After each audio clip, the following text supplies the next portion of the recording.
आप देख रहे हैं एक्सप्रेस न्यूज तक चैनल। पॉलिटिक्स से लेकर जनता की समस्याओं से कराएंगे हम आपको रूबरू। देखते रहिए एक्सप्रेस न्यूज तक चैनल। खबर यूपी के बलिया से है, जहां बलिया में समाजवादी पार्टी के प्रत्याशी सनातन पांडे को अपना सहयोग देने पहुंचे राष्ट्रीय अध्यक्ष राष्ट्रीय जनवादी पार्टी क्रांतिकारी सेवानिवृत्त आईएएस हरिश्चंद्र ने जमकर बीजेपी पर हमला बोला और कहा कि क्या देश की सुरक्षा अग्निवीर कर पाएंगे। पूरे दुनिया में रेगुलर आदमी की व्यवस्था होती है, आदमी की सिक्योरिटी नहीं रहेगी, उसके परिवार की चिंता रहेगा तो देश की सुरक्षा कैसे कर पाएगा। चीन हमारी जमीन पर कब्जा किया हुआ है और इनको आंख दिखा रहा है। सड़कें बनाई गई, हवाई अड्डा बन गया, लेकिन अभी तक इनके खिलाफ कोई कार्यवाही नहीं की गई। अग्निवीर बनाया गया है 4 साल के लिए, नौकरी करेगा तो देश की हिफाजत क्या कर सकता है आदमी। पेंशन नहीं मिलेगी तो कौन जाएगा अपनी जान देने। अग्निवीर की ये जो व्यवस्था की गई है वह देश के लिए नहीं की गई है, बल्कि अडानी और अंबानी के लिए की गई है कि 4 साल बाद अग्निवीर आ जाएगा तो अडानी और अंबानी के यहाँ चौकीदारी करेंगे। ये भारत का चुनाव आयोग नहीं बल्कि मोदी जी का चुनाव आयोग होकर रह गया है। जब संविधान बन गया तो स्वतंत्र संस्थाएं बनाई गई, चुनाव आयोग बनाया गया कि चुनाव निष्पक्ष कराया जा सके।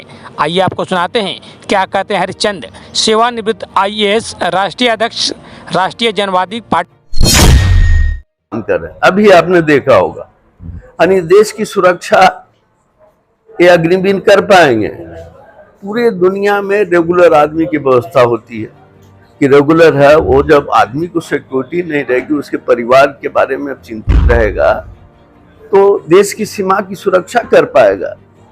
ये पाकिस्तान पर तो कहते हैं कि हमें स्ट्राइक कर देंगे और फलाना धमाका कर देंगे। अरे चीन ने यहीं हमारी जमीन बड़ी मात्रा में जमीन पर कब्जा कर रखा है और इनको आंख दिखा रहा। वहाँ सारे सड़कें बन गई, हवाई अड्डे बन गए, लेकिन उन्होंने अभी तक उनके खिलाफ कार्रवाई नहीं की।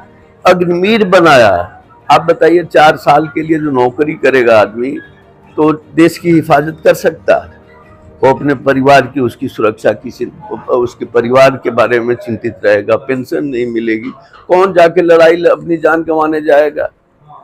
तो अग्निवीर की व्यवस्था जो की है एक देश के लिए नहीं की गई है, बल्कि अडानी अंबानी के लिए की गई है कि रिटायर 4 साल के बाद जब वो नौकरी से आ जाएंगे तो अडानी अंबानी के यहाँ चौकीदारी करेंगे, उनके सुरक्षा गार्ड होंगे। इस तरह की इन्होंने व्यवस्था की। तो इस तरह से हम सभी लोगों की चिंता है और इसीलिए हम लोगों ने समर्थन देने का किया। हम अपने अब तक की सरकार के संशोधन का देखें तो आप देखेंगे, जैसे चुनाव आयोग को आप ले लीजिए, ये संविधान में इस बात का दिया गया कि चुनाव फ्री, फेयर और ट्रांसपेरेंट होगा। ट्रांसपेरेंट का मतलब कि सबको, आम आदमी भी देख सके कि निष्पक्ष चुनाव है, कोई भेदभाव नहीं किया जा रहा है।